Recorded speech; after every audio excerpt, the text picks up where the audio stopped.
கர்த்தருடைய பரிசுத்த நாமத்துக்கு மகிமை உண்டாவதாக. மத்தேயு எழுதின சுவிசேஷம் 14ஆம் அதிகாரம் 23ஆம் வசனத்தை ஒரு விசை வாசிக்க கேட்கலாம். அவர் ஜனங்களை அனுப்பிவிட்ட பின்பு தனித்து ஜெபம் பண்ண ஒரு மலையின் மேல் ஏறி சாயங்காலமான போது அங்கே தனிமையாய் இருந்தார்.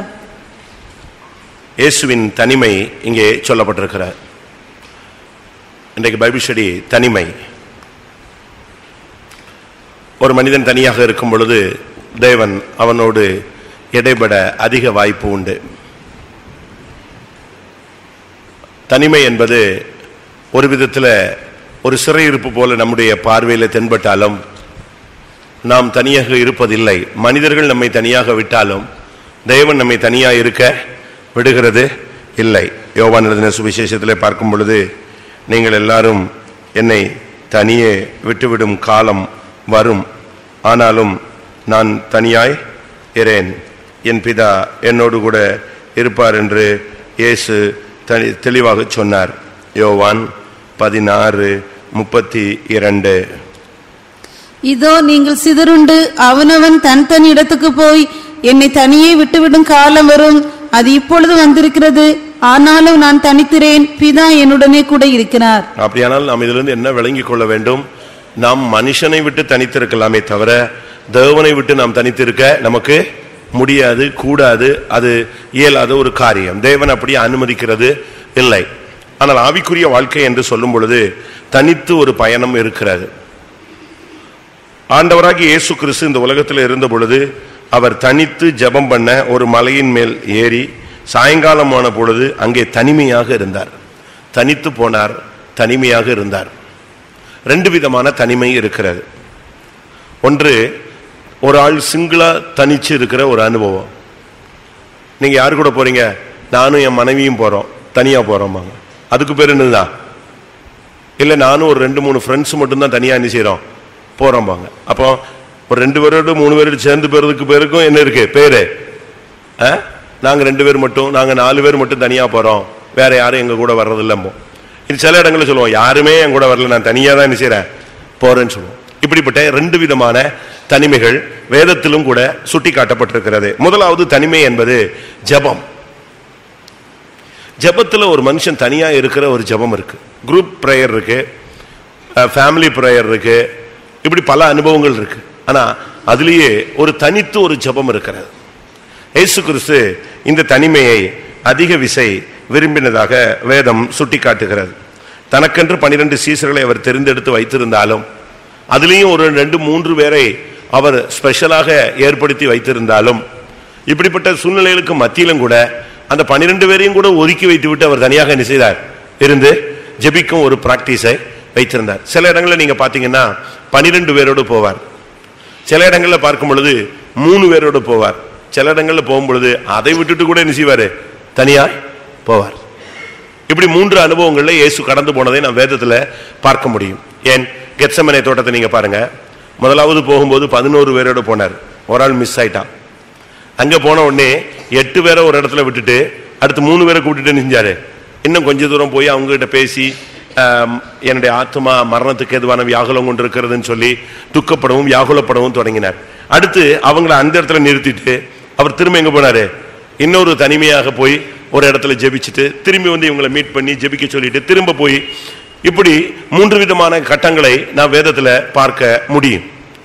ஆனால் ஆவிக்குரிய வாழ்க்கையில ஒரு தனிமை ஜெபம் இருக்கு. அது நம்முடைய இருதயத்தை ஊற்ற உதவும். இப்ப சில இடத்துல நம்ம அழுது ஜெபிக்க முடியாது, சில இடத்துல நம்ம என்ன செய்ய முடியாது, போராடி ஜெபிக்க முடியாது, சில இடங்கள்ல நம்முடைய இருதயத்தை ஊற்றி என்ன செய்ய முடியாது, ஜெபிக்க முடியாது. அப்படிப்பட்ட ஒரு கட்டங்கள் வரும் பொழுது நீங்க தனிமையை ஏற்படுத்தி கொள்ள வேண்டும். அந்த இடத்த விட்டு நீங்க வெளியே வந்துடணும், ஒரு தனிமையான இடத்துக்கு போகணும். பைபிள்ல நம்ம பார்க்கும் பொழுது இயேசு வனாந்தரமான இடத்துக்கு போனார்னு இருக்கு, கடலோரமா ஒரு இடத்துக்கு போனார்னு இருக்கு, மலை உச்சியில ஏறி போனார்னு இருக்கு, சில இடங்களில் தனித்து வனாந்தரமான ஒரு இடத்துல தனிச்சு இருந்தார்னு இருக்கு. இப்படி ஏன் அதை விரும்பினார்? சீஷர்கள் கூட கூட இருக்கிறத விரும்பாம பிதாவோடு தனிமையாக இருக்கிற ஒரு அனுபவத்தை அவர் என்ன செய்தார், எதிர்பார்த்தார், வாஞ்சித்தார். அது ஒரு தெய்வீகமான ஒரு அனுபவம். உங்களுக்கு எப்படித்தான் கூட்டு ஜெபம் பிரார்த்தனை, அதுல ஒரு சிலர்லாம் 4 பேர் சேர்ந்துட்டா பயங்கரமா ஜெபம் பண்ணுவாங்க. இவங்களை தனியா விட்டா ஜெபமே என்ன செய்யாது, ஓடாது. ஒரு சிலர் அப்படி இல்லை, குரூப்பா ஜெபிக்க மாட்டாங்க, தனியா விட்டா தானாவே பேசி ஆவியில் நிறைஞ்சு குதிச்சிட்டு இருப்பாங்க. அது அவங்களுக்கு உள்ள தனிப்பட்ட ஒரு அனுபவம். இன்னைக்கு நமக்கு எப்படி இருக்கு? நமக்கு தனித்து ஜெபம் பண்ண முடியுமா? தனிமை, ஆவிக்குரிய ஜீவித்துல தனிமை என்பது ஜெபத்துல ரொம்ப முக்கியமான ஒரு அனுபவம். நீங்க தனியா இருக்கும் பொழுதுதான் மற்றவங்களுடைய வேதனை உங்களுக்கு புரியும். நீங்க ஒரு கூட்டமாகவோ இல்லாவிட்டா ஒரு ஜெபத்துல இருக்கும் போதோ உங்களுக்கு தனியா அந்த மற்றவங்களுடைய வேதனை புரியாது. நீங்க பாருங்க, மத்தேயு 14:24 பாருங்க. அதற்குள்ளாக படவு நடுக்கடலிலே சேர்ந்து எதிர்காற்றாய் இருந்தபடியால் அலைகளினால் அலைவுபட்டது. இரவின் 4ஆம் ஜாமத்திலே இயேசு கடலின் மேல் நடந்து அவர்களிடத்திற்கு வந்தார். அவருக்கு தெரிஞ்சிருச்சு சீஷர்கள் கஷ்டப்படுவது. தனிமை ஜெபம் என்பது தேவன் உங்களோடு அருமையாக இடைபடுவதற்கு ஒரு ஏதுவாக இருக்கும். அதை நீங்க பிராக்டிஸ் பண்ணணும்.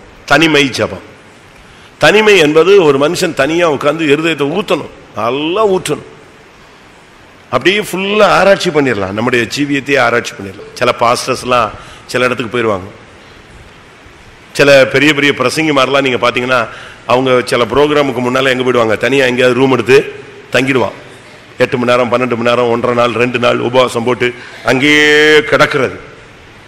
ஆண்டவர் ஒரு பதில் கொடுக்கிற வரைக்கும், ஆண்டவர் ஒரு விடுதலை கொடுக்கிற வரைக்கும், ஆண்டவர்கிட்ட ஒரு ரிசல்ட் வர்ற வரைக்கும். சில பாஸ்டர்ஸ் அப்படி இருந்திருக்காங்க. நீங்க பாஸ்டர் முத்தையான்னு கேள்விப்பட்டிருப்பீங்க, நம்ம சபையில நாசரேத் தான். அவருக்கு பேர் முரடன் முத்தையான்னு சொல்லுவாங்க, முரட்டு முத்தையான்னு. விசுவாசத்துல அப்படியே ஸ்ட்ராங்கா நிக்கிற ஒரு ஆள். கத்தாவே நான் போய் யார்ட்டையும் பேச முடியாது, எனக்கு நாளைக்கு இவ்வளவு தேவை, இது கிடைக்கிற வரைக்கும் நான் மாடியை விட்டு என்ன செய்ய மாட்டேன், இறங்க மாட்டேன், அவ்வளவுதான். உட்காந்து ஜெபிச்சு அந்த காசு மாடிக்கு வந்து சேர்ற வரைக்கும் எங்க இருப்பாரு, மாடியில் இருப்பார். நம்ம என்ன செய்வோம் தெரியுமா, கத்தாவே நான் புறப்பட்டு போறேன், எங்க அக்கா இந்த காசை கொடுத்துருணும் சுவாமி, கடன் கேட்ட உடனே கொடுத்துருணும் ஆண்டவரே.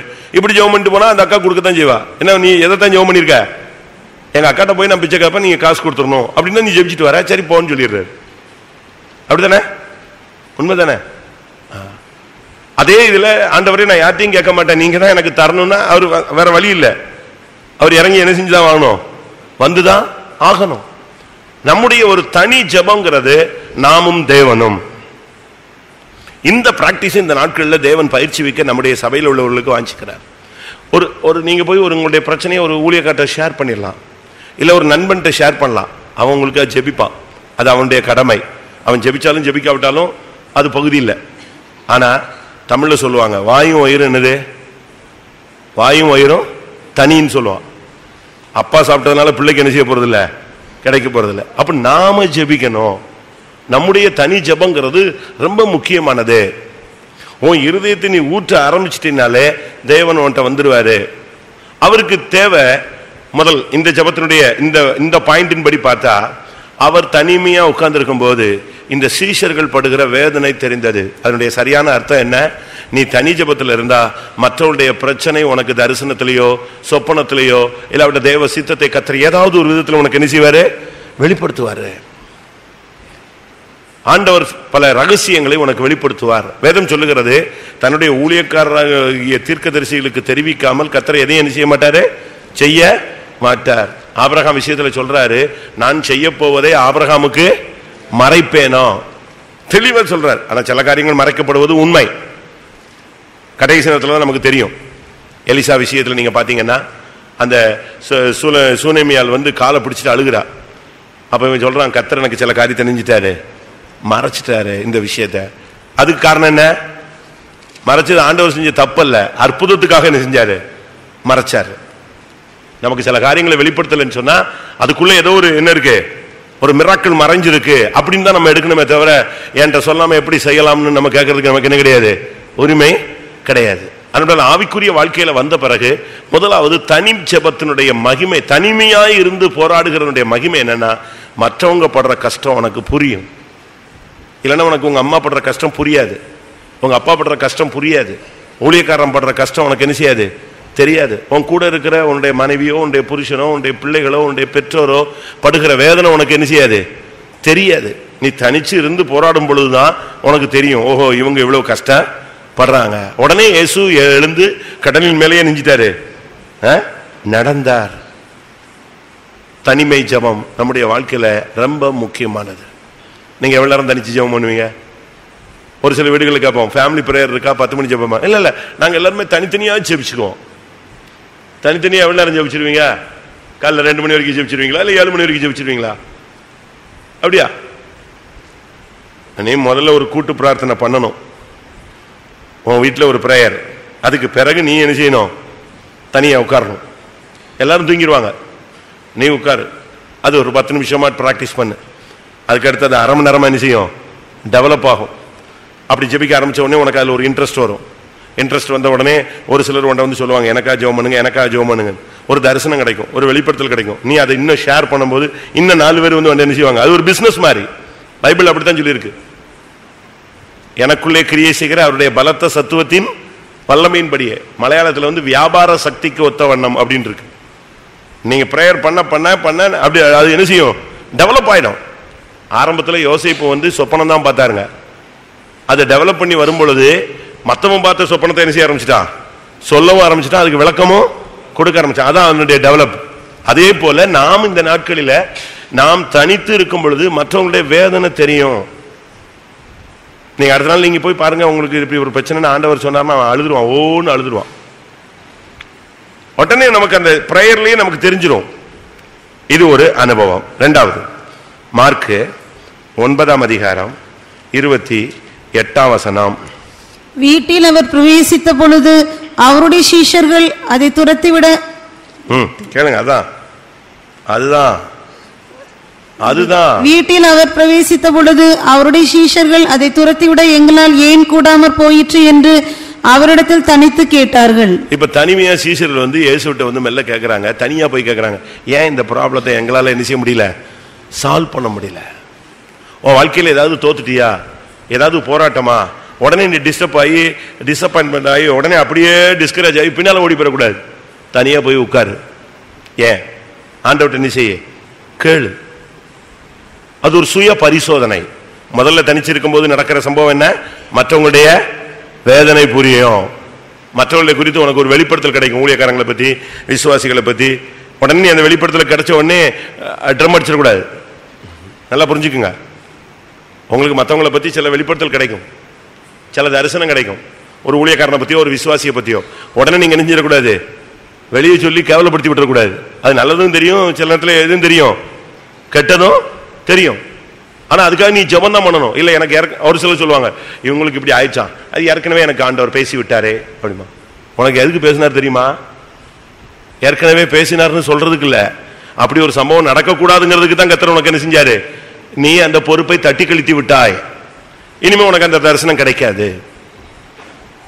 அதனால முதல்ல ஒரு தனிமை ஜெபம்ங்கிறது மற்றவருடைய வேதனையை புரிய வைப்பு. ரெண்டாவது, இந்த சீஷர்கள் என்ன பண்ணாங்க? ஒரு இடத்துல பிசாசு பிடிச்ச ஒரு பையனை கொண்டு வந்துட்டாங்க. இவங்க என்னெல்லாமோ ட்ரை பண்றாங்க, எது போக மாட்டேக்கு, பிசாசு போக மாட்டேக்கு. இப்ப இயேசு வந்துட்டார். இயேசு வந்த உடனே அந்த தகப்பன் சொல்றான், ஐயா உங்க சீசத்தை கொண்டு போன ஒருத்தனாலையும் ஒன்றும் பண்ண முடியல, நீங்க பார்த்து ஏதாவது செய்யக்கூடுமானாலும் என்ன செய்யுங்க. உடனே இயேசு என்ன சொன்னாரு? அவிசுவாசம் உள்ள பொல்லாத சந்ததியை எது வரைக்கும் உங்களோட இருப்பேன், கொண்டு வாவனேன்னு சொல்லிட்டு துரத்தி விட்டார். அந்த ஆவியை துரத்தும் போது சொல்றான் அந்த தகப்பனை பார்த்து, என்ன ஆண்டவரு இப்படிங்கிறான், நீ விசுவாசிச்சா இது என்ன செய்யும், நடக்கும். சீசர்களுக்கு ஒன்றும் ஓடலை. திருப்பி சுற்றி வளைச்சு 2 நாள் கழிச்சு மெல்ல கிட்ட வந்து கேட்குறாங்க, ஏன் அந்த பிசாசுலாம் ஓடுன்னு சொன்னீங்களே, இந்த பிசாசு மட்டும் என்ன செய்யலை, ஓடலை. அதுக்கு என்ன சொன்னார் இயேசு? சொல்லுங்க, என்ன சொன்னாரு இயேசு? என்ன சொன்னார்? அதற்கு அவர், இவ்வகை பிசாசு ஜெபத்தினாலும் உபவாசத்தினாலுமே அன்றி மற்ற எவ்விதத்தினாலும் புறப்பட்டு போகாது என்றார். இன்னொரு இடத்துல என்ன சொன்னாரு? இதுக்கே இன்னொரு பதில் இருக்கு. சீசர்கள் வந்து சொல்றாங்க, ஏன் ஆண்டவரை எங்களால் துரத்தி விடக்கூட மாற்று, உங்களுடைய அவிசுவாசத்தினால தான் படார்னு அடிச்சு விட்டார். மத்தேயு 17:20. அதற்கு இயேசு, உங்கள் அவிசுவாசத்தினாலே தான். 2 ரீசன் சொல்றாரு. 2 ரீசன் சொல்றாரு. இந்த ரெண்டுமே அவர் ரொம்ப டெக்னிக்கா பேசுறாரு. சீசர்கள் அதை விட டெக்னிக்கான ஆளுங்க. அந்த நேரத்தில் வந்து கேட்டா, வடக்கு 4 பேர் மத்தியில் அவிசுவாசம் சொல்லிட்டா திருப்பி பைபிள் தூக்கி சுத்த முடியாது இவங்க ஊழியத்தை, அப்படிதானே? அதனால ஜனங்கள் மத்தியில கேட்கும் போது அதுக்கு ஒரு வார்த்தை சொல்றாரு, இது ஜபத்தினாலும் உபவாசத்தினாலும் போகும். தனியா வந்து கேட்கும் போது சொல்றாரு, உன்னுடைய அவிசுவாசம், உன்னுடைய விசுவாசம் சரியில்லைங்கிறார்.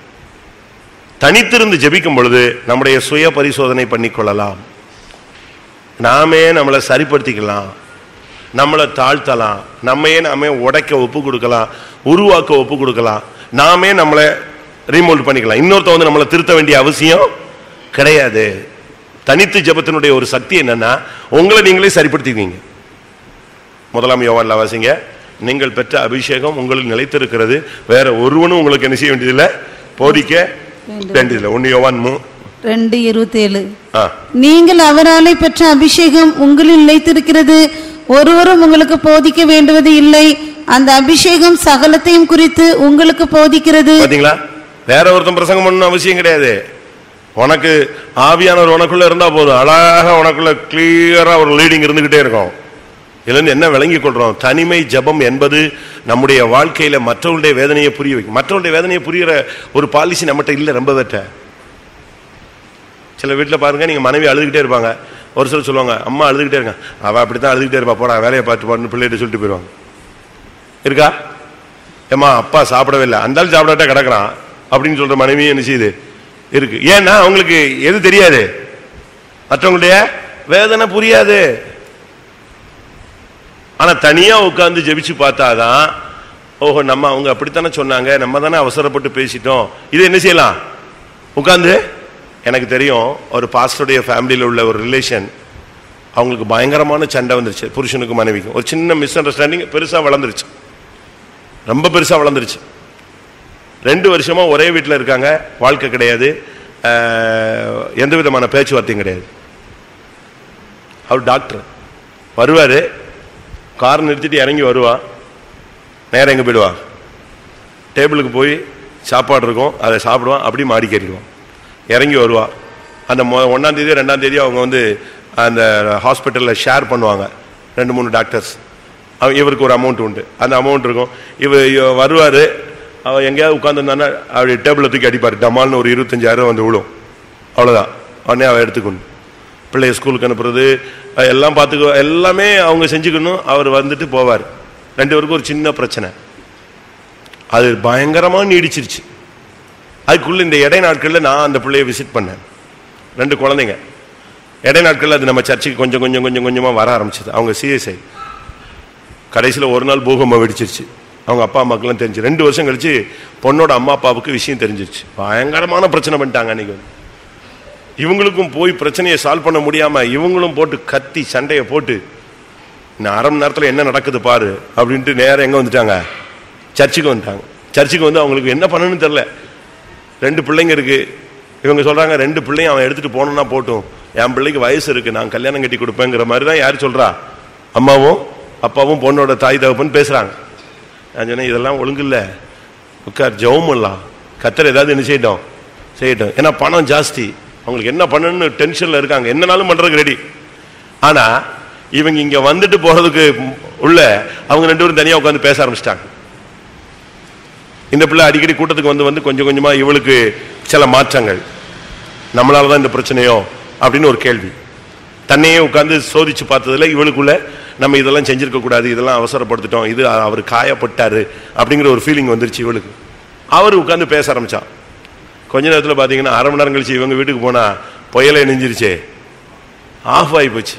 இவங்க 2 பேரும் போய் காரை விட்டு இறங்கி என்ன சொன்னா எப்படின்னு கத்துனோடனே, டேடி நீங்க அமைதியா இருங்க, நீங்க கிளம்புங்க, 2 பேரும் நீங்க எங்க போங்க, வீட்டுக்கு போங்க. இல்லை என்ன என்ன நான் போன உடனே அடிச்சிட்டானா, ஏதாவது பண்ணிட்டானோ, உன்னை பயங்காட்டிட்டானோ அப்படி இப்படின்னு. ஒன்றும் பயங்காட்டல, ஏன் தப்பு தான், நீங்க போங்க, சால்வ் ஆயிடுச்சு. இன்னைக்கு வரைக்கும் நல்லா இருக்காங்க. தனிமை உன்னை சரிப்படுத்தும். அதுக்காக தனிமையில் ஒரு சிலர் போயிட்டு கயிறு போட்டு தொங்கிடுவான். அது அது தனிமையில் யார் வந்துட்டா, பிதா இல்லை, யார் வந்துட்டா, பிசாசு வந்துட்டான். உன்னையே விட்டுட்டாங்க, உன்னையே விசாரிக்க மாட்டாங்க, உன்னையே கண்டுக்கல, உன் கதை இவ்வளவுதான், நீ முடிஞ்சு போன கேஸு, நீ ஏன் உயிரோட இருக்க, தொங்கிடலாம, வெயிட் எவ்வளவு நேரம் வேஸ்ட் பண்ற அப்படின்னு பேசுவான். இந்த சத்தத்துக்கு நீ இடம் கொடுத்த, அடுத்து எங்க தான் தொங்க தான் வேணும். அப்படி இருக்கும். இயேசுவை விட்டு அந்த பிரசன்ஸை விட்ட உடனே யூதாசை யார் வந்து நிரப்பிட்டா, இன்னொரு ஆள் ஃபில் பண்ணிட்டான். ஃபில் பண்ணி தனியா கொண்டு போய் நெஞ்சிட்டான், தொங்க விட்டானே. அந்த தனிமையை நான் சொல்லல, நீ மனுஷனை விட்டு தனிமையா இருக்கலாம். அதனால தான் இயேசு, நான் முதல்ல ஒரு வசனம் சொன்னேன் யோவான்ல, நீங்கள் எல்லாரும் என்னை தனியா விட்டுருவீங்க, ஆனா நான் தனித்திறேன். யாரு இருக்கிறா? என் பிதா என்னோடு கூட இருக்கிற. அந்த பிரசன்ஸ்ல போனாதான் உனக்கு மற்றவங்க வேதனையும் புரியும், உன்னுடைய தோல்வியும் உனக்கு என்ன செய்யும்? புரியும். அதுதான் ரொம்ப முக்கியமானது. அடுத்ததாக மார்க்கு 13:3. பின்பு அவர் தேவாலயத்துக்கு எதிராக ஒலிவமலையின் மேல் உட்கார்ந்திருக்கையில் பேதுருவும் யாக்கோவும் யோவானும் அந்திரேயாவும் அவரிடத்தில் தனித்து வந்து, இவைகள் எப்பொழுது சம்பவிக்கும்? இவைகள் எல்லாம் நிறைவேறும் காலத்துக்கு அடையாளம் என்ன? எங்களுக்கு சொல்ல வேண்டும் என்றார்கள். பாருங்க, இப்ப தனிச்சு போய் வருகையின் காலத்தை பத்தி விசாரிக்கிறாங்க. நீங்க உலகத்துக்கு அப்படி சம்பவிக்கும் இப்படி சம்பவிக்கும் சொல்றீங்களே, இதெல்லாம் எப்ப சம்பவிக்கும்? இது ஒரு மனவாட்டியினுடைய ஒரு கேள்வி. ஆண்டவரே, எப்போ நீர் வருவீர்? எப்பொழுது என்னிடத்தில் வருவீர்? தாவீது கேட்கிறான். 101 சங்கீதம் 2 சங்கீதம் 101:2. உத்தமமான வழியில் விவேகமாய் நடப்பேன், எப்பொழுது என்னிடத்தில் வருவீர்? பாருங்க, அவன் கேட்கிறான், எப்ப நீங்க வருவீங்க? இது பழைய ஏற்பாட்டில் அவன் கேட்கிற கேள்வி. ஆனா புதிய ஏற்பாட்டில் இவங்க வந்து தனிச்சு வந்து கேட்டாங்க, ஆண்டவரே நீங்க வருகையை பத்தி பேசுறீங்களே, இந்த வருகை எப்ப சம்பவிக்கும்? இனி என்னெல்லாம் சம்பவிக்கும்? நீ கேளு. கர்த்தர் சொல்லுவாரா சொல்ல மாட்டாரா? ஒரு பிள்ளை இப்ப ஃபாரின்ல படிச்சுட்டு இருக்கா. அந்த பொண்ணை வந்து அந்த அம்மாவுக்கு ஊழியத்துக்கு அனுப்பணும்னு ஒரு ஆசை, அப்படி ஒரு ஆசை இருக்கு. அப்ப அந்த பிள்ளைக்காக ஜெபிக்கிறாங்க. கர்த்தாவே, அந்த இடத்துல அவ நல்ல விதத்துல படிச்சு உலக மாம்சம் பிசாசுல சிக்காம நெஞ்சிடணும், கோர்ஸ் முடிச்சு ஜெயிச்சுட்டு வந்துடணும். அவளை கர்த்தாவே நீ கொஞ்ச நாள் அவ படிக்கணும்னு ஆசைப்பட்டதுனால கொஞ்ச நாள் வேலை பார்க்கட்டும், அது பிறகு நீங்க நெஞ்சிருங்க, ஊழியத்துக்கு எடுத்துருங்க. அன்னைக்கு நைட்டு ஆண்டவர் பேசுறார், இல்ல 24 வயசுல ஒரு பெரிய பணக்கார இடத்துல இருந்து உன் பிள்ளைய கேட்டு வருவாங்க. நீ என்ன செய்யக்கூடாது? அந்த இடத்துல உன் பிள்ளைய கல்யாணம் கட்டி கொடுக்க கூடாது. வயசு என்ன இப்போ? அந்த பிள்ளைக்கு 19 20. எதை சொல்றாரு? ஹிஸ்டரி ஸ்டார்ட் ஆகுது, என்ன நடக்க போகுது, இனி என்ன சம்பவிக்கும். அப்ப இவங்க சொல்றாங்க, 24 வயசுல பொண்ணு கேட்டு வருவான், நான் கொடுக்க கூடாதா? பிள்ளைய நான் சியோனுக்கு தானே வச்சிருக்கேன், முடியுது. அவளுக்கு அந்த அழைப்பு கிடையாது, என்னுடைய திட்டத்தில் அது இல்லை. அப்போ அவனுக்கு கொடுக்க கூடாதா? ஆமா, கொடுக்க கூடாது. அடுத்து 25 வயசுல ஒரு வரும், அது வேற காஸ்ட்ல வரும், அதான் அடையாளம், அதுதான் நீ கொடுக்கணும். இப்படிலாம் பேசுவாரா? பேசுறார். 21ஆம் நூற்றாண்டுல தெளிவா பேசுறார். என் பழைய ஏற்பாட்டில் பேசலையா? கரெக்டா பேசுறார். பழைய ஏற்பாட்டில் பேசல. ஆபிரகாம் எலியாசர் அனுப்பும்போது எலியாசர் ஆபிரகாம் சொல்லி விடுறார், நீ இப்போ இதுதான் நடக்கும், இது நடக்கலன்னா நீ இந்த ஆணைக்கு நீங்களாய் இருப்பாய். இந்த குமாரன் பெறுவான், அவனுக்கு இந்த பெயர் என்ன செய்யணும்? நீ விடணும். அவன் எப்படி இருப்பான், அவன் தேவனுக்கு முன்பாக பெரியவனாய் இருப்பான். யோவான் சாணனை பத்தி சொல்லலையா? தெளிவா பேசுறார். அவ்வளவு கரெக்டா பாயிண்ட் டு பாயிண்ட் பேசுறார். இது ஒண்ணு இல்ல, இதே மாதிரி நான் பேசிட்டே இருப்பேன். இன்னைக்கு வரைக்கும் கர்த்தர் தெளிவா பேசிட்டு வராரு. அநேகர்கிட்ட என்ன நடக்க போகுது அப்படிங்கறத சொல்றார். எத்தனாம் தேதி இது நடக்கும்? ஒரு பிள்ளைக்கு ஃபாரின் போறதுக்கு விசா கிடைக்கல, போராடுது, பயங்கரமா போராடுது, ஜெபிக்குது, என்னெல்லாமோ ட்ரை பண்றாங்க. ஃபாரின்ல இருந்து அந்த புருஷன் வந்து அவன் எம்பசி மூலமா MP மூலமாலாம் இந்தியன் எம்பசிட்ட இது பேசுறான், எப்படியாவது சீக்கிரம் என்ன செய்யுங்க, விசா கொடுங்க. அப்ப அந்த பிள்ளை எனக்கு ஃபோன் பண்ணி சொல்றா, எனக்கு விசாவே கிடைக்கல. நான் சொன்னேன், என்னத்தை ஜெபம் பண்ண? ஆண்டவர் என்ன சொன்னாரு? ஆண்டவர் எனக்கு சொன்னாரு 20ஆம் தேதின்னு சொன்னாரு. இன்னைக்கு எத்தனாம் தேதினா?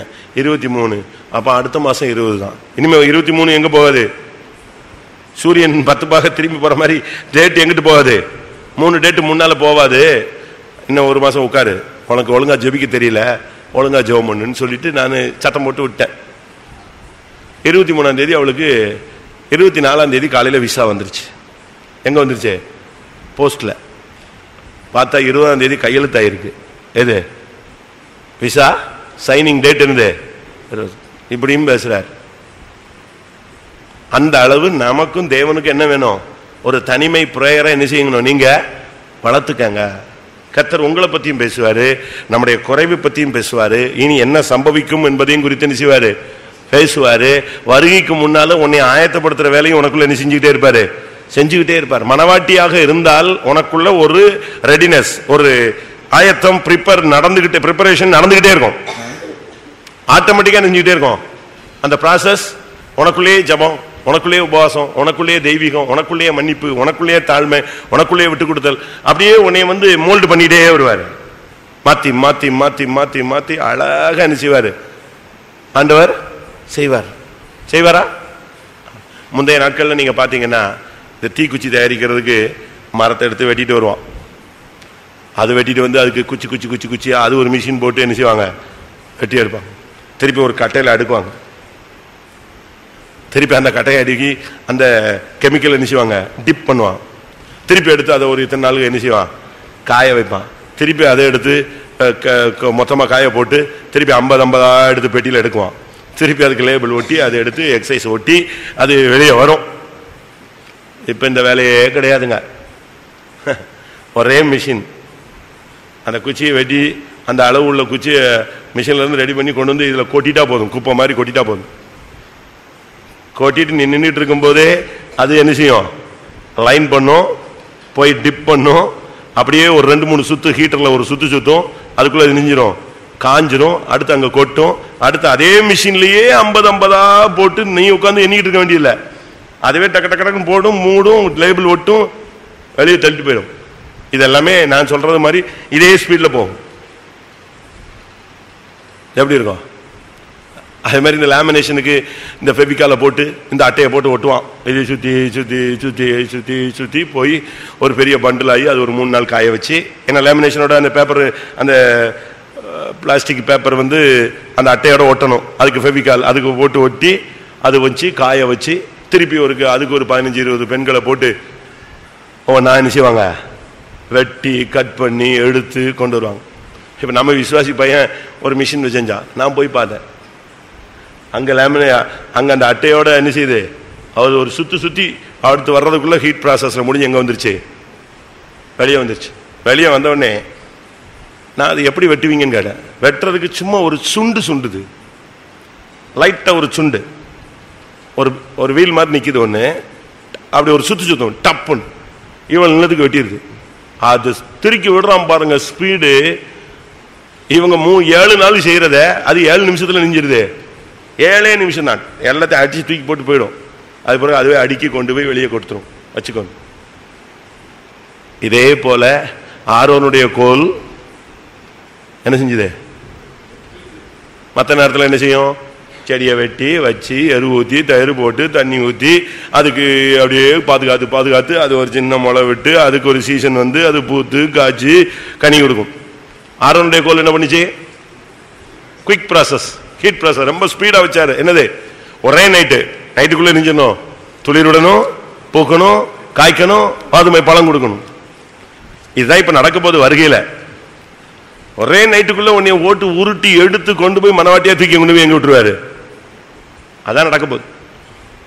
இவன் கேட்கறான், இந்த 2-3 பேரும் தனிச்சு வந்து கேட்கறாங்க, ஆண்டவரே இது எப்போ நடக்கும், உலகத்தின் முடிவில் இப்படிலாம் நடக்கும்னு சொல்லியிருக்காங்களே. இவங்க எல்லாம் தனியா வந்து, ஏன்னா மற்றவங்க நிற்கும் போதெல்லாம் என்ன செய்ய முடியாது, இதை பேச உன் கேளு, உன் குடும்பத்தில் உன்னுடைய வாழ்க்கையில அடுத்து என்ன சம்பவிக்க போகுது, அது ஆண்டவருடைய சமூகத்தில் நீ கேட்கலாம், அதுல ஒன்றும் தடை இல்லை. தானியேல் 10ஆம் அதிகாரம் 8ஆம் வசனம். தானியேல் 10:8. நான் தனித்து விடப்பட்டு அந்த பெரிய தரிசனத்தை கண்டேன், என் பலனெல்லாம் போயிற்று. தனித்து விடப்பட்டு அந்த பெரிய தரிசனத்தை கண்டேன். ஒரு சிலர்லாம் இன்னும் தானியேலாவே இருக்காங்க. ஒரு நாள் பார்த்த சொப்பனம் அடுத்த நாள் என்ன செய்யுது, கண்டினியூ ஆகுது. அப்படி யாருக்காவது இருக்கா? நமக்கு படுக்கிறதுக்கே நேரம் இல்லை. படுத்த உடனே கண்ணை மூடினாங்கன்னா போதும். ஒரு சிலர் பேசிட்டு இருக்கும்போது தூங்கிடுவான், வண்டி ஓட்டும் போது தூங்குற மாதிரி, அவ்வளோதான். அது பிறகு சொப்பனம் கிடையாது, தரிசனம் கிடையாது, வெளிப்படுத்தல் கிடையாது, ஒன்றுமே கிடையாது. செத்து மாதிரி கிடப்பான். காலைல யாராவது எழுப்பி விட்டா திருப்பி எழுந்துச்சு மிஷின் மாதிரி ஒர்க் பண்ணும். ஆனால் தானியேல் சொல்றான், நான் தனித்து விடப்பட்டு அந்த பெரிய தரிசனத்தை கண்டு திகிலடைந்து போனேன். தனிமை என்பது தேவன் தன்னுடைய சித்தத்தை வெளிப்படுத்தும் நேரம். நீங்க பாருங்க, தானியேலுக்கு கிடைச்ச தரிசனம் இன்னைக்கு வரைக்கும் இன்னும் முடிவு என்ன செய்யல, வரல. அவன்கிட்ட சொன்னாரு, முடிவு காலம் மட்டும் இது என்ன செய்யும், இருக்கும். இப்பவும் நடக்குதா இல்லையா? தானியேல் பார்த்த தரிசனங்கள் சொப்பனங்கள்லாம் இன்னும் வெயிட்டிங்ல இருக்கு. இன்னும் இப்பவும் கூட அதனுடைய முடிவு கண்டிஷன் ஒரு 90% நெஞ்சிருச்சு, நிறைய இன்னும் 10% நிறைவேறாம இருக்கு. அவ்வளவு தரிசனம் பார்த்திருக்கான். கர்த்தர் உங்களோடு பேசுறாரா? தெளிவா பேசுவார். ஆண்டவர் ஒரு காலத்துல மறைமுகமா பேசினாருங்க. ஆனா இப்ப அப்படி இல்லை. ரொம்ப அழகா தெளிவா எந்த இது நடக்க போகுது, உனக்கு இது நடக்கும், இது நடக்காது, இது கிடைக்கும், இது கிடைக்காது, ரொம்ப தெளிவா பேசுறார். அந்த அளவு நாம் இந்த நாட்களில் தனிச்சு ஆண்டவர்கிட்ட போராடணும். இயேசு தனிமையில் இருக்கும் பொழுது மற்றவருடைய கஷ்டங்களை புரிந்து கொண்டார். சீசர்கள் தனியா இருக்கும் பொழுது இயேசுவிடத்தில் தங்களுடைய குறைகளை கேட்டு தெரிந்து கொண்டார்கள். சீசர்கள் இயேசு தனியா இருக்கும்போது இனி என்ன சம்பவிக்கும் என்பதை தனித்து கேட்டு அறிந்து கொண்டார்கள். தானியேல் தனித்து இருக்கும் பொழுது கர்த்தர் மகிமையான தரிசனங்களை வெளிப்படுத்தினார். நீங்க இந்த பிராக்டிஸ்லாம் வரணும். யார்கிட்டயாவது போய் ஜெபிச்சிங்களா, என்ன தெரிஞ்சது சொல்லுங்க அப்படின்ட்டு போய் நீ மற்றவன்கிட்ட கேட்க வேண்டிய அவசியம் இல்லை. நீ உன்னிடத்துல மற்றவன் கேட்கிற மாதிரி நீ என்ன செய்யணும்? ஜெபிக்கணும். ஏன் அந்த பக்கத்தில் உள்ளவன்கிட்ட பேசுறவர் உன்கிட்ட பேச மாட்டாரா? அதே சீவனுக்கு தான் உன்னையே கொண்டு போக போறாரு, அதே எருசலேமுக்கு தான் உன்னையே என்ன செய்ய போறாரு? கொண்டு போக போறாரு. அவருக்குள்ள எந்த பட்சபாதமும் கிடையாது. ஒரே டைம் தான் நம்ம எல்லாம் பரலோகத்துக்குள்ள போக போறோம். அப்ப அவங்க கிட்ட பேசுறதே உன்கிட்ட பேசக்கூடாதா? காரணம் வேற ஒண்ணு இல்ல, அவனுடைய செவி திறந்திருக்கு, அவன்கிட்ட பேசுறாரு, உன் செவி திறக்கல, அதனால உன்கிட்ட என்ன செய்யல, பேச முடியல. ஒரே தரிசனத்தை சில இடங்கள்ல பாத்தீங்கன்னா ஒரே மாதிரி சொல்லுவாங்க. ஒரு நாள் பாத்தீங்கன்னா நீங்க மெசேஜும் ஒரே மாதிரி இருக்கும், தீர்க்கதரிசனம் ஒரே மாதிரி இருக்கும், சாட்சியும் ஒரே மாதிரி இருக்கும், பாட்டும் ஒரே மாதிரி இருக்கும். அதுதான் கரெக்ட். சில நேரங்களில் நாங்கள் மெசேஜ் எடுத்துட்டு வருவோம், கன்ஃபார்ம் பண்ண முடியாமல் இருக்கும். இதை பேசிடலாமா பேச வேணாமா, அடிப்பாங்க. தீர்க்கதரிசனம் கரெக்டாக நினைஞ்சிடும், கன்ஃபார்ம் ஆகிடும். அப்படி தீர்க்கதரிசிகளும் இருக்காங்க. சில இடத்துல பாட்டிலேயே நமக்கு கன்ஃபார்ம் ஆகிடும். ரைட், அந்த பாட்டு வார்த்தைகள் வந்தோடனே ரைட்டு, இதுதான் இன்னைக்கு என்னது மெசேஜ். அந்த அளவு நமக்கு தரிசனம் வெளிப்படுத்தல் நமக்கு தேவை. தரிசனம் இல்லாத இடத்தில் ஜனங்கள் சீர்கெட்டு போவார்கள். கடைசி நாட்களில் மாம்சமான யாவர் மேலும் நான் ஆவியை ஊற்றுவேன், அப்பொழுது அவர்கள் தரிசனம் காண்பார்கள். தேவனுடைய ஒரு தொடர்புக்கு பேர் தான் தரிசனம். அடுத்ததாக உபாகமம் 33:28. உபாகமம் 33:28. இஸ்ரவேல் சுகமாய் தனித்து வாசம் பண்ணுவான், யாக்கோபின் ஊற்றானது தானியமும் திராட்சரசம் உள்ள தேசத்திலே இருக்கும். இஸ்ரவேல் சுகமாய் தனித்து வாசம் பண்ணுவான். தனித்து வாசம் பண்ணுகிறதுல ஒரு சுகம் இருக்கு. ஆண்டவரோடு இருக்கிற ஒரு தனிமையான ஒரு அனுபவத்துல இந்த தனித்து வாசம் பண்ணுவான் அப்படின்னா என்ன? அந்த வசனம் திரும்ப வாசிங்க. இஸ்ரவேல் சுகமாய் தனித்து வாசம் பண்ணுவான், யாக்கோபின் ஊற்றானது தானியமும் திராட்சரசம் உள்ள தேசத்திலே இருக்கும். அவருடைய வானமும் பனியை பெய்யும். அவருடைய வானம் பனியை பெய்யும். அது என்ன? அவருடைய வானம், நம்முடைய வானம், அவன் இன்னொருத்தனுடைய வானம். அவருடைய வானம் பனியை பெய்யும். தனித்து வாசம் பண்ணுகிறதுல ஒரு வித்தியாசமான தன்மை என்னன்னா, உபாகமம் 32:2 வாசிங்க. வானம் என்னத்தை பெய்யும்? மலையானது இளம் பயிரின் மேல் பொழிவது போல் என் உபதேசம் பொழியும், பனித்துளிகள் புல்லின் மேல் இறங்குவது போல் என் வசனம் இறங்கும். இதுதான் அங்கு தெளிவாக சொல்லப்பட்ட ஒரு காரியம். வசனம் இல்லாட்ட உபதேசம், இது ஒரு மனுஷனுடைய வாழ்க்கையில தனிமையா இருக்கும்போது அவனுக்கு கிடைக்கக்கூடிய ஒரு அனுபவம். இப்ப நம்முடைய சபையினுடைய உபதேசம்ங்கிறது வேதத்தில் உள்ள ஒரு உபதேசம் தான். ஆனா அதே நேரத்தில் நம்முடைய பரிசுத்தவான்கள் அந்த நாட்களில் உட்கார்ந்து தனித்து ஜெபம் பண்ணி தான் ஆசரிப்பு கூடாரம், பலிகள், இஸ்ரவேல் பயணம், இந்த உபதேசங்கள்லாம் அவங்களுக்கு என்ன செய்தது? கிடைத்தது. அப்படி கிடைச்சதுதான் அவங்களுக்கு இந்த வெளிப்படுத்தல்கள் தான். அதனால நீ தனித்து வாசம் பண்ணும் போது அவருடைய வானம் உனக்கு என்ன செய்யும்? பனியை பெய்யும். உபதேசம் இறங்குவதை காண்பிக்கிறது. தனிமையா இருக்கும்போது கர்த்தர் உன்னோடு உபதேசத்தை பேசுவார். அதான் அதனுடைய முக்கியமான அனுபவம். அவருடைய வானம், மறுபடியும் சொல்லுங்க, பனியை பெய்யும். என் உபதேசம் பொழியும். எப்படி பொழியும்? பனித்துளிகள் புல்லின் மேல் இறங்குவது போல வசனம் இறங்கும். மழையானது இளம்பயிரின் பொழிவது போல உபதேசம் பொழியும். அப்ப இதுல இருந்து என்ன விளங்கிக் கொள்கிறோம்? நீ தனிச்சு இருக்கும் போது கர்த்தர் வசனத்தோடு உன்னோடு பேசுவார், உபதேசத்தோடு உன்னோடு பேசுவார். வசனமும் உபதேசமும் ரெண்டு தன்மை உள்ளது. அந்த வசனம் ஒரு மனுஷன்ட்ட பேசியாச்சுன்னா அவன் எந்த சூழ்நிலை இருந்தாலும் அவனுடைய ஆத்மா என்ன செய்யும்? உயிர்ப்பிக்கப்பட்டுரும். கர்த்தருடைய வார்த்தை ஆத்மாவை உயிர்ப்பிக்கக்கூடியதா இருக்கிறது. பேதையை ஞானியாக மாற்றக்கூடியது. அதனால தான் வேதம் சொல்லுகிறது, அவருடைய வானம் பனியை பெய்யும். பனியை பெய்யும் சொன்னாலே வசனத்தை இறக்கும்னு அர்த்தம்.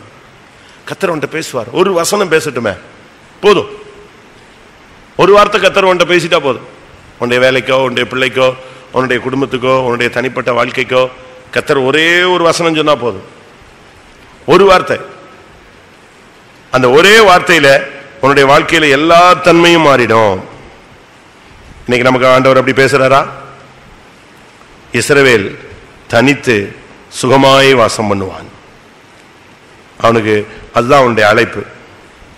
நமக்கு இந்த மற்ற ஜனங்களோடு சேர்ந்து வாழ்ற அனுபவம் நமக்கு கிடையாது. நம்ம அவங்களோடு போய் கும்மால் அடிக்கிறதுக்கு நம்மளால இயலாது. அது சரி கிடையாது. அதனால தான் வேதம் சொல்லுகிறது, இஸ்ரவேல் சுகமாய் தனித்து வாசம் பண்ணுவான், அவருடைய வானம் பனியை பெய்யும். வசனம் உனக்கு கிடைக்கணும். வசனம் உனக்கு ஒரு வசனம் கிடைச்சா போதும், அதை பிடிச்சுக்கிட்டே போயிடலாம். ஏனென்றால் அந்த வசனம் எப்படிப்பட்டது?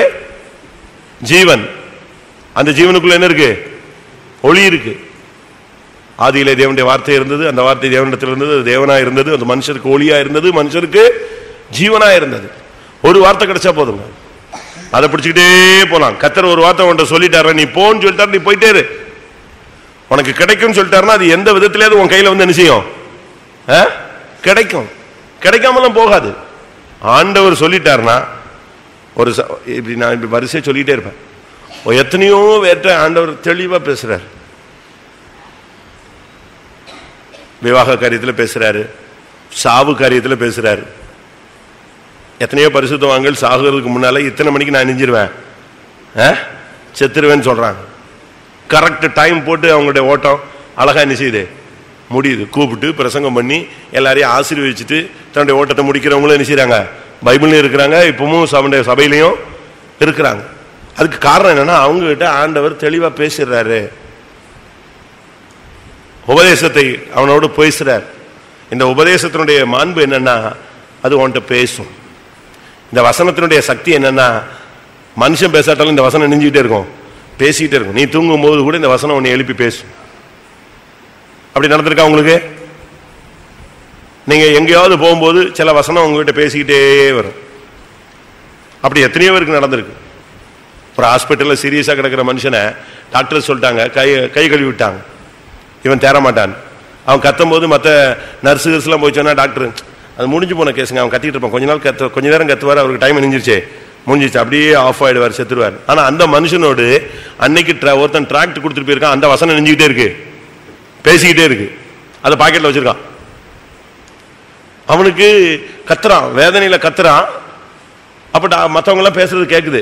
அது கொஞ்ச நேரம் கத்துவாருங்க, அப்படியே அவர் லாஸ்ட் ஸ்டேஜ், அதனால அப்படித்தான் கத்தி தான் அப்படி செத்துருவாரு.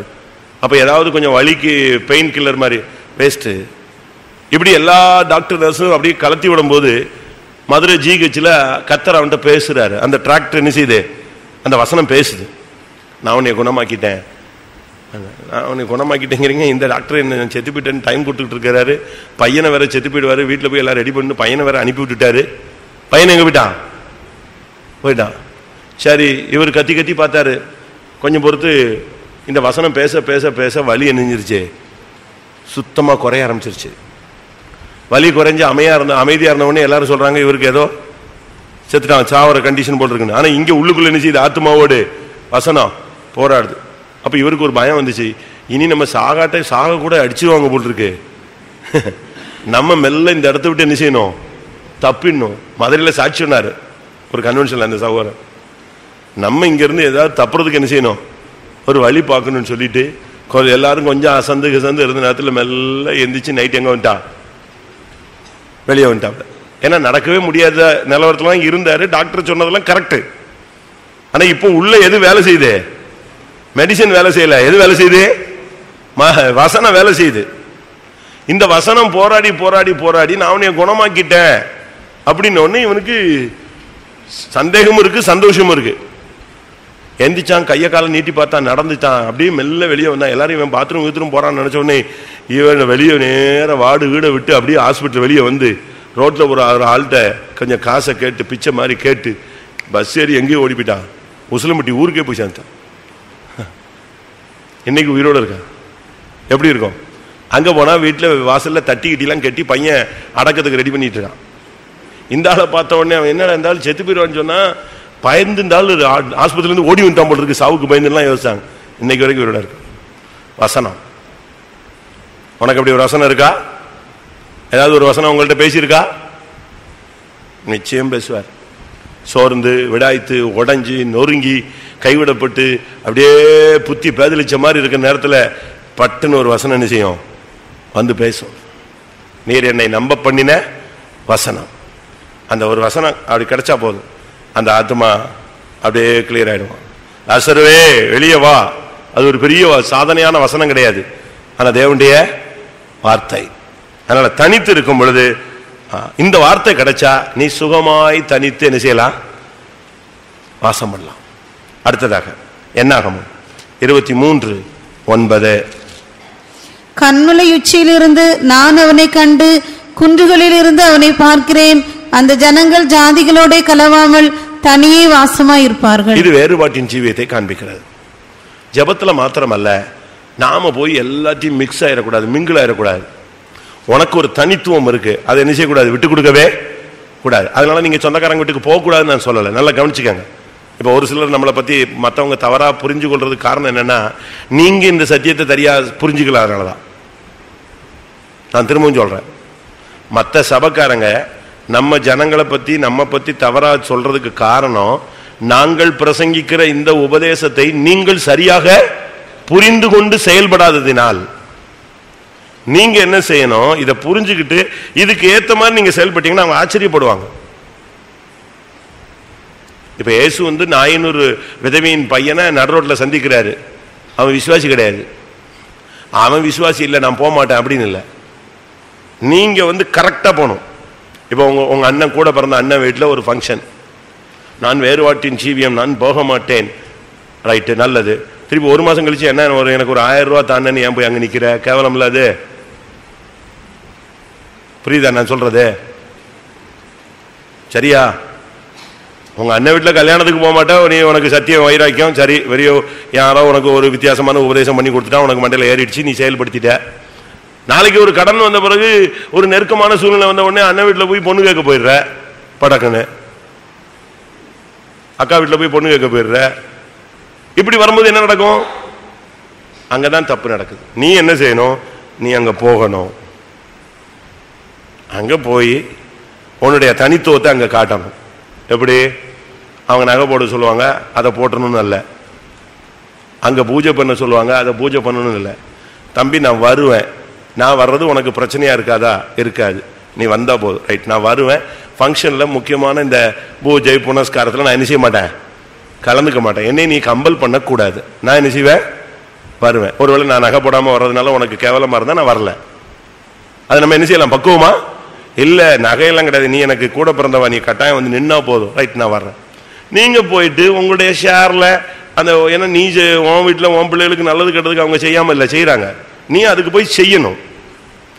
ஆனா முறைகள் படியும் அந்த தாம்பளத்தை தூக்கிட்டு பழத்தை தூக்கிட்டு பின்னாலேயே சுத்துறது, நகை போட்டுக்கிட்டு தாம்பளம் தூக்கிட்டு வந்தான் ஒரு கல்யாணத்தில் போன வாரம்.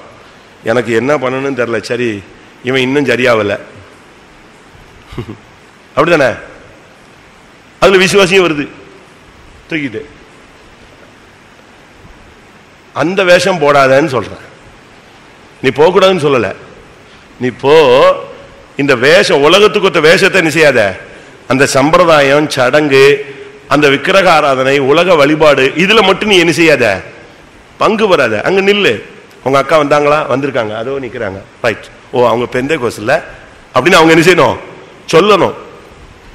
பெந்தேகோஸ்னு அவன் சொல்றதுக்கு முன்னால நீ தாம்பளத்தை தூக்கிட்டு, பட்டு புடவை தூக்கி வச்சுக்கிட்டு, ஒரு 10 சாக்லேட்டை தூக்கி வச்சுக்கிட்டு, ஒரு 10 அல்வாவை தூக்கி வச்சுக்கிட்டு, 10 லட்டை தூக்கிக்கிட்டு, 10 ஆப்பிளை தூக்கிக்கிட்டு நீயும் இந்த பவனியில போனீங்கன்னா, திருப்பி இங்க பைபிள்ல தூக்கிட்டு பவனி போனா என்ன அர்த்தம்?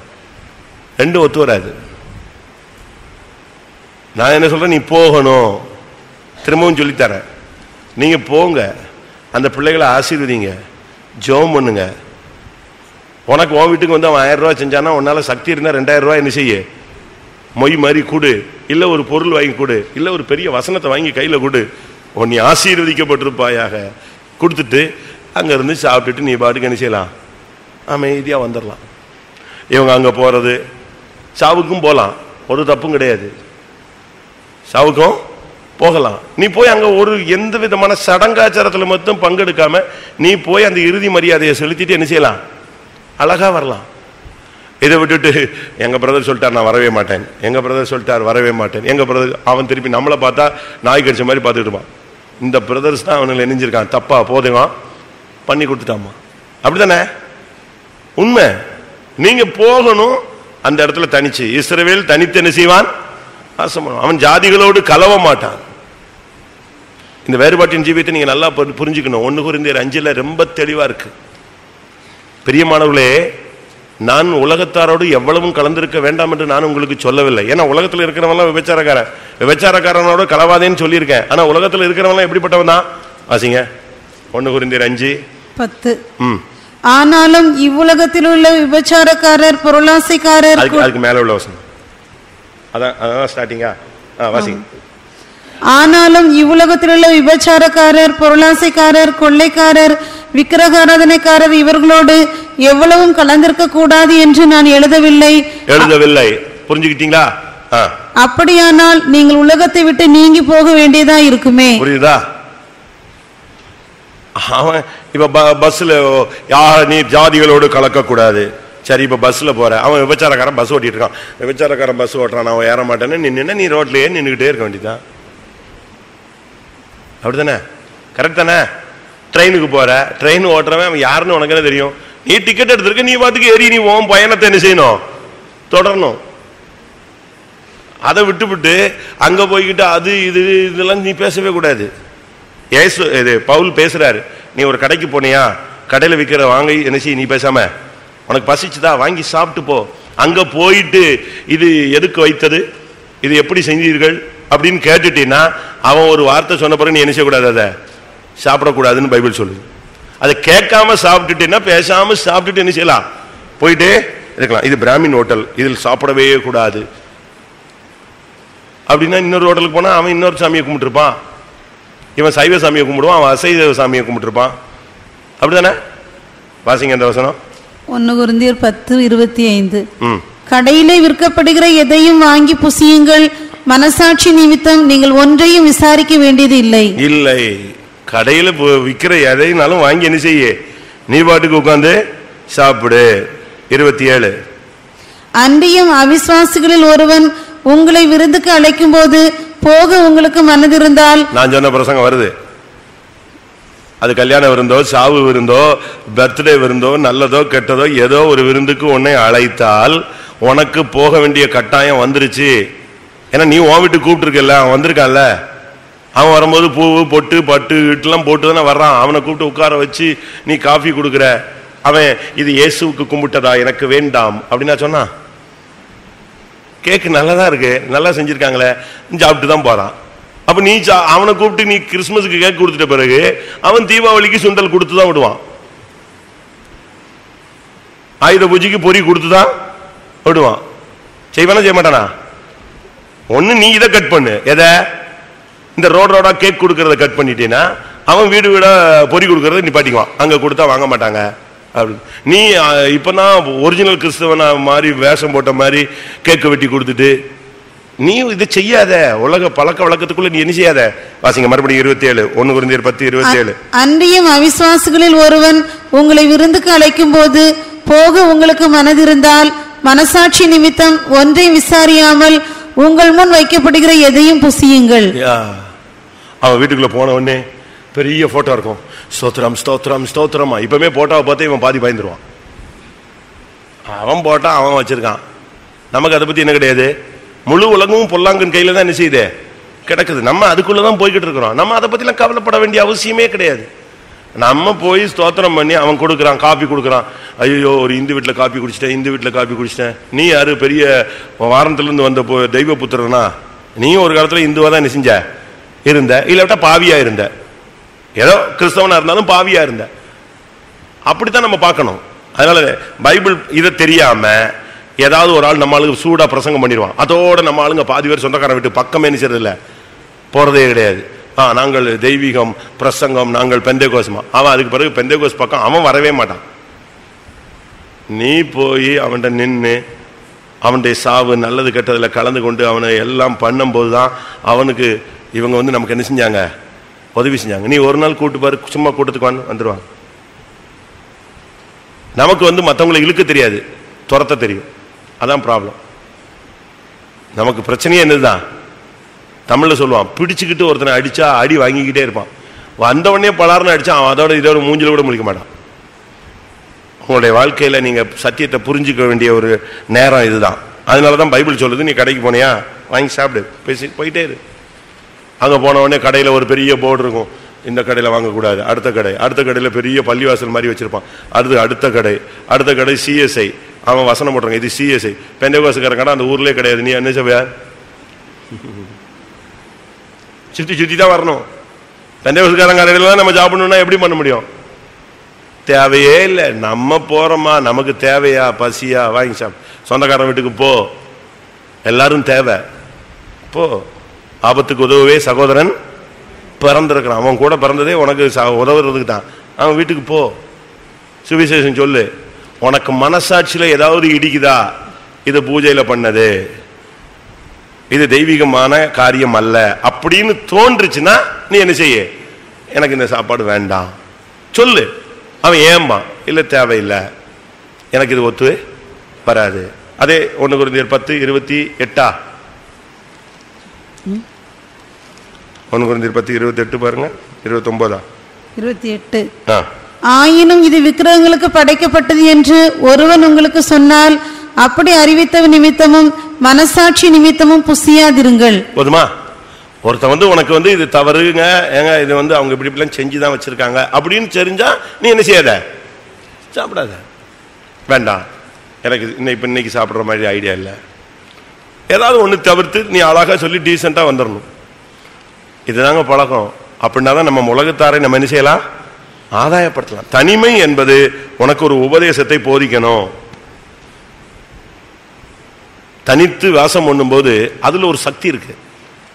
இந்த தனிமை என்று சொல்றதுல இவர்கள் ஜாதிகளோடு கலவாமல் தனித்து வாசம் பண்ணுவார்கள் அப்படிங்கிறது என்னது, வேறுபாட்டின் ஜீவியம். மற்றவங்களோடு மிங்கிள் ஆகாம, ஒரு விக்கிரகாரன்ல போய் கல்யாணம் கட்டுறது, விக்கிரகாரன்ல போய் சாப்பிடுறது, விக்கிரகாரன்ல கோயிலே போய் உட்கார்ந்துக்கிறது, இப்படி நம்ம செய்யும் பொழுதுதான் வேறுபாட்டின் ஜீவியம் என்ன செய்யுது, நஷ்டப்படுது. இந்த இடத்துல நீங்க பாருங்க, ஜாதிகளோடு கலவாமல் தனித்து வாசம் பண்ணுவார்கள் சொன்ன பிறகு அதுக்கு பிறகு அவங்க செஞ்ச தப்பு என்ன, மோவாபின் ஸ்திரீகளோடு என்ன செஞ்சாங்க, விபச்சாரம் பண்ணாங்க. அதுதான் என்னது, தவறுன்னு சொல்லி தேவன் கைவிட்டார்.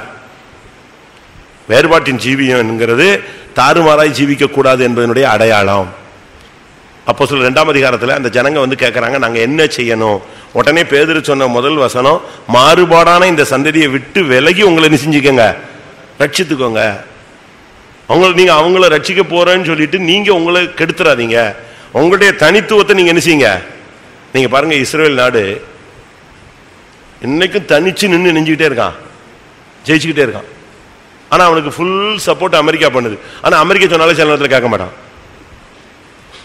சப்போர்ட் பண்றதுல யாரு, கிறிஸ்தவ நாடுகள் தான் பண்ணுது.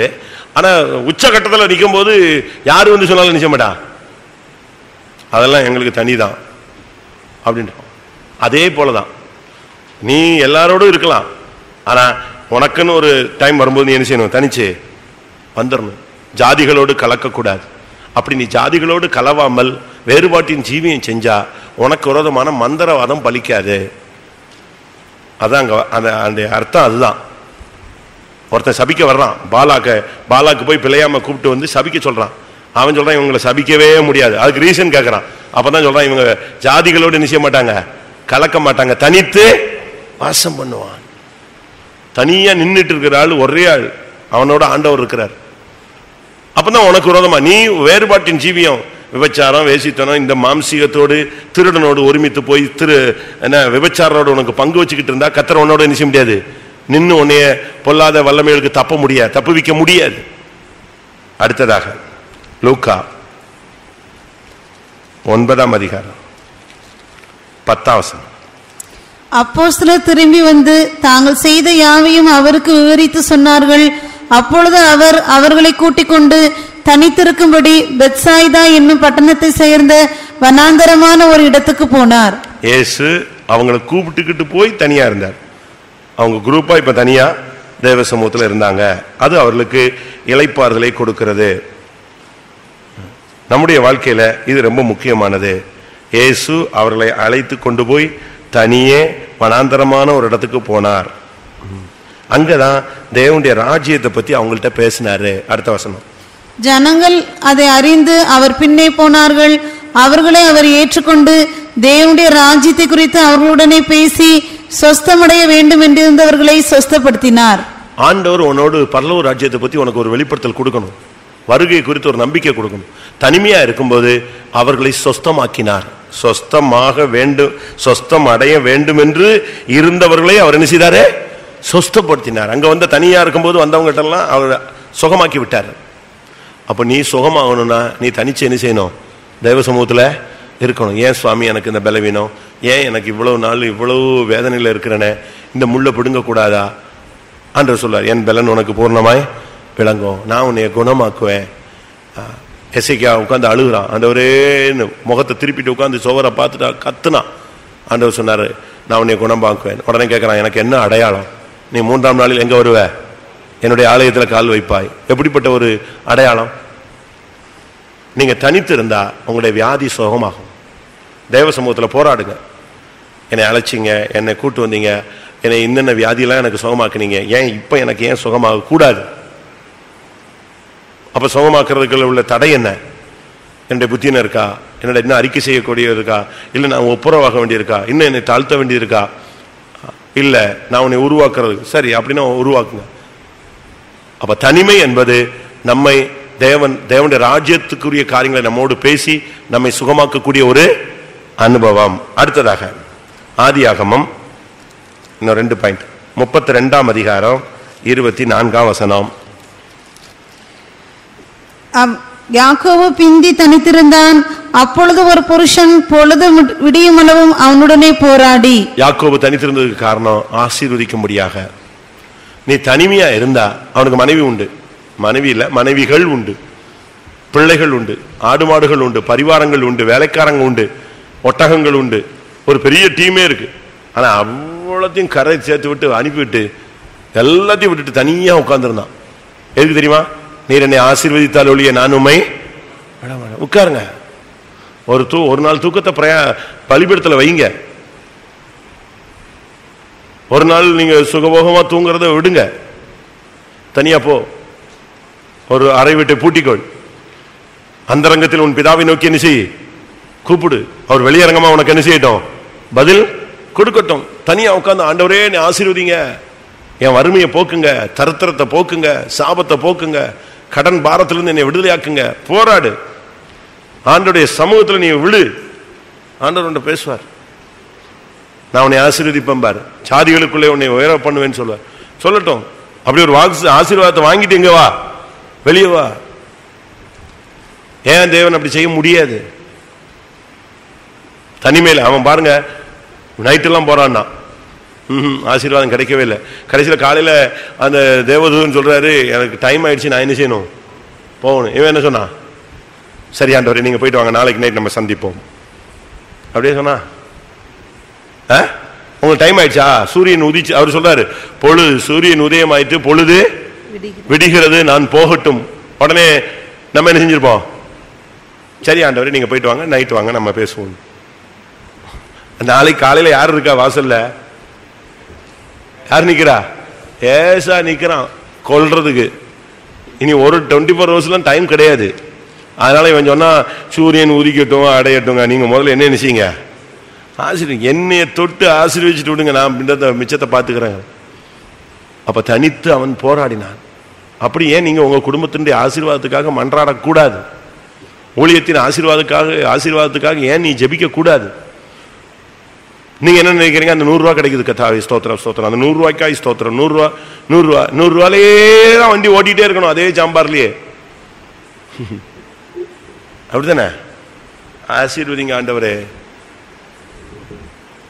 ஆசீர்வாதம், அடுத்து ரெட்டிப்பான ஆசீர்வாதம், அடுத்து 10 மடங்கு ஆசீர்வாதம், ஈசாக்கு 100 மடங்கு ஆசீர்வாதம், இப்பொழுது இருக்கிறதை பார்த்துக்கலாம் உன்னை 1000 மடங்கு பெருக பண்ணுவேன், எங்கள் சகோதரியை நீ கோடாகோடியா. போயிட்டே இருக்கு பாருங்க. அவர் மல்டி மில்லியனரா உன்னைய மாத்திரம் நினைச்சிட்டு இருக்காரு, நீ 150 ரூபாய்க்கு ஜெபிச்சுக்கிட்டே இருக்க.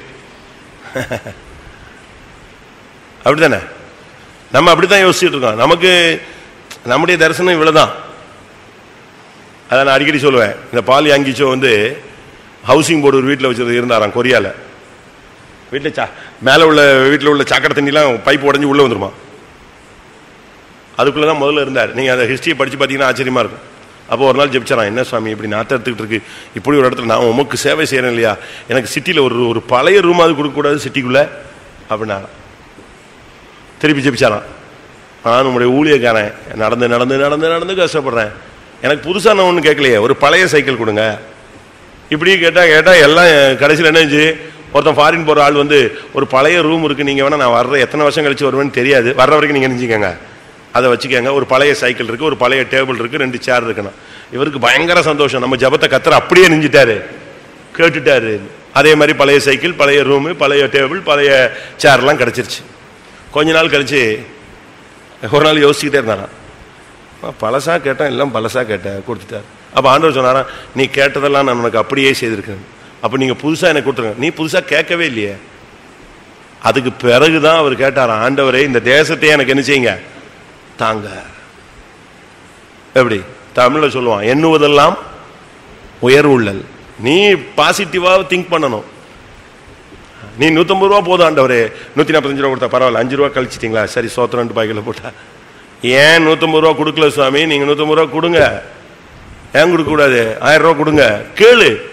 கேளுங்கள், அப்பொழுது உங்கள் சந்தோஷம் நிறைவாக இருக்கும்படி நீங்கள் அதை செய்வீர்கள், பெற்றுக்கொள்வீர்கள். அப்பதான் தேசத்தை கேட்டாராம், எனக்கு ஏன் லட்சக்கணக்கான ஆத்துமாக்களை தரக்கூடாது? அப்போ ஒரு நாள் சொன்னாராம், அந்த மலையை எனக்கு கொடுங்க. காலேபுக்கு மலை தேசத்தை கேட்டான்ல, அந்த மாதிரி அந்த மலை தேசத்தை எனக்கு கொடுங்க. அதே மாதிரி கவர்மெண்ட்ல பெர்மிஷன் போட்டு இப்போ அனுமதி கேட்டு அந்த மலையே யார் கிடைச்சிருச்சு, இவருக்கு சர்ச்சுக்கு கிடைச்சிருச்சு. இன்னைக்கு அவர் சர்ச்சு அங்கதான் ஓடிட்டு இருக்கு. இன்னைக்கு எப்படி நம்முடைய ஜெபம் எப்படி? தனித்திருந்து போராடு. அவன் போய் உட்காந்துட்டு, கத்தாவே நாளைக்கு ஏசா வருவான், வரும்போது செத்துட்டானா நல்லா இருக்கும், இப்படியா ஜெபம் பண்ணா? நம்ம எப்படித்தானே ஜெபம் பண்றோம், ஆண்டவரே ஒண்ணு அவன் வரவே கூடாது, வீட்டை விட்டு வெளியே வராம அவனை அப்படியே வீட்டிலேயே பூட்டிடும் சுவாமி. இப்படிலாம் அவன் ஜெபிக்கல, ஒரே ஜெபம் தான், என்னை ஆசீர்வதிங்க, நான் எல்லாத்தையும் நெஞ்சிருவேன், ஜெயிச்சிருவேன். ஏசா சப்ஜெக்டே அவன் பேசினானா? ஆண்டவர்கிட்ட அதை பத்தி பேசவே இல்லை. அவனுக்கு தெரியும், ஆண்டவருடைய ஆசீர்வாதம் இருந்தா எந்த சத்துருவும் என்ன செய்வான்? ஆஃப் ஆகி போயிடுவான். ஆண்டவர் என்னை ஆசீர்வதிச்சிட்டாருன்னா எல்லாமே ஆஃப் ஆகி போயிடும். அடுத்த நாள் பாருங்க எல்லாமே சுமூகமா மாறிடுச்சு. அதனால தனித்து ஜெபம் என்பது, தனித்து தேவனோடு போராடுவது என்பது ஒவ்வொரு விதமான அனுபவங்களை கொண்டு வருகிறது. ஒன்று, தனித்து நாம் போராடும் பொழுது மற்றவருடைய வேதனை நமக்கு புரிகிறது. இரண்டாவது, தனித்து போராடும் பொழுது நம்முடைய சுய தோல்விகள் வெளியரங்கமாய் நமக்கு தென்படுகிறது. மூன்றாவது, நாம் தனித்து ஜெபிக்கும் பொழுது இனி சம்பவிக்க போகிறவைகள் நமக்கு வெளிப்படுத்தப்படுகிறது. நான்காவது, நாம் தனித்து இருக்கும் பொழுது தெய்வீக தரிசனங்கள் நமக்கு கிடைக்கிறது. ஐந்தாவது, நாம் தனித்து இருக்கும் பொழுது உபதேசம், வசனம் நம்மோடு இடைபடுகிறது. ஆறாவது, நாம் தனித்து காணப்படும் பொழுது மந்திரவாத சக்திகள் தோற்று போகிறது. ஏழாவது, நாம் தனித்து இருக்கும் பொழுது தேவன் நமக்கு சொல்லுங்க ஆசீர்வாதத்தை தருகிறார். இன்னொன்னு, இயேசுவோடு தனிமையாக இருக்கும் பொழுது என்ன தென்படுது? ஆண்டவர் நம்மை குணமாக்குகிறார். சரிதானா? எவ்வளவு பயன் சொல்லிட்டனா? கடைசியாக மத்தேயு 17:1-2. மத்தேயு 17 முதல் 2 வசனம். 6 நாளைக்கு பின்பு இயேசு பேதுருவையும் யாக்கோபையும் அவனுடைய சகோதரனாகிய யோவானையும் கூட்டிக் கொண்டு தனித்திருக்கும்படி உயர்ந்த மலையின் மேல் போய் அவர்களுக்கு முன்பாக மறுரூபமானார். பேதுரு, யோவான், யாக்கோபு 3 பேரும் இயேசு, மொத்தம் 4 பேர் தனியா போனாங்க. 4 பேர் அங்க தனியா போன பொழுது இயேசு மறுரூபமாகி காண்பித்தார். தனித்திருக்கிற வாழ்க்கை உன்னை மறுரூபத்துக்கு வழி நடத்தும். அதான் கடைசி. புதிய ஏற்பாட்டு சபையினுடைய இலக்கு என்னது? மறுரூபம். தனித்திருந்தா இயேசு மறுரூபம் அடைகிறதை நீ காணலாம். நீயும் கூட என்ன செய்யலாம்? ஒரு நாள் வரும் பொழுது மறுரூபம் அடையலாம். ஆவியா இருக்கிற கர்த்தராலே அந்த சாயலாகத்தானே மகிமையின் மேல் மகிமை அடைந்து நாம் எல்லாரும் மறுரூபம் அடைகிறோம். இந்த மறுரூபம் அடையணும்னா நாம ஆண்டவரோடு தனித்து இந்த நாட்களில் வாசம் பண்ணணும். மற்ற சீஷர்களுக்கு இந்த கிருபை கிடைக்கல. நாத்தான்வேல் கபடற்ற உத்தம இஸ்ரவேலன் தான். அந்திரேயா ஒரு பேதுருவையே இயேசுவிடம் அழைத்து கொண்டு போன ஒரு நபர் தான். ஆனால் அவனுக்கெல்லாம் இதெல்லாம் கிடைக்கல. இன்னும் பர்தலோமேயும் மத்தேயு அவன் வரிசையாக இருக்கிறாங்க. இவங்களுக்கெல்லாம் இந்த அனுபவம் கிடைக்கல. பேதுருவுக்கும் யாக்கோபுக்கும் யோவானுக்கும் மாத்திரம் இந்த மறுரூபத்தின் தரிசனம் கிடைத்தது. எல்லாரும் கண்களை மூடுவோம். தனிமை உன்னுடைய வாழ்வில் ஒரு தெய்வீகத்தை கொண்டு வரட்டும். தனிமை உன்னோடு தேவன் இடைப்படட்டும். தனிமை என்பது உனக்கு தோல்வியை சுட்டிக்காட்டக்கூடிய ஒரு இடமாய் மாறட்டும். ஆண்டவரே, நான் உம்மோடு தனித்து சுகமாய் வாசம் பண்ண விரும்புகிறேன். எனக்கு வசனத்தோடு என்னோடு பேசும் ஆண்டவரே. அந்தகார சக்திகள் என்னை மேற்கொள்ள விடாமல் காத்துக்கொள்ளும் ஆண்டவரே. தெய்வீக ஆசீர்வாதங்களால் என்னை முடிசூட்டும் ஆண்டவரே. மற்றவருடைய வேதனைகளை புரிந்து கொள்ள எனக்கு உதவி செய்யும் ஆண்டவரே. பரலோக தரிசனங்கள் எனக்கு வெளிப்படுத்தப்படட்டும். இனி என்ன சம்பவிக்க போகிறது என்பதை நீர் எனக்கு பேசும். என்னுடைய ஏன் எனக்கு சில காரியங்கள் ஆகவில்லை, நடக்கவில்லை என்பதை எனக்கு சொல்லித்தாரும். எப்படியா இன்னும் நீர் வரும் பொழுது நான் உம்மோடு கூட மறுரூபம் அடைய வேண்டும். அதற்காக என்னை ஆயத்தப்படுத்தும். ஒரு 2 நிமிஷம் கண்ணை மூடுவோம், முழங்கால் போடலாம். இந்த வசனத்துக்கு சரண்டர் பண்ணுங்க. கர்த்தர் உங்களை எப்படி அழகாக நடத்த லீட் பண்ணுவார். உன்னுடைய இரவெல்லாம் கர்த்தரோடு இருக்கிற ஒரு இரவாய் மாறும். உன்னுடைய வேதனையின் நேரங்களெல்லாம் கர்த்தரோடு இருக்கிற நேரமாய் மாறும். கர்த்தர் உன்னோடு பட்சமாய் பேசுகிற இரவாய் மாறட்டும். பகலோ இரவோ நீ தனித்திருக்கும் போது தேவ சமூகத்தில் போய் போராடு. கர்த்தர் உன்னை ஆசீர்வதிப்பார். உன்னுடைய துக்கங்கள் அங்கே சந்தோஷமாய் மாறும். உன்னுடைய இருதய வேதனை மனபாரங்கள் நீங்கும். கர்த்தருடைய சத்தத்தை நீ கேட்கலாம். தேவன் உன்னோடு இடைபடுவார். எல்லாரும் தேவனுடைய கரங்களில் சமர்ப்பிப்போம்.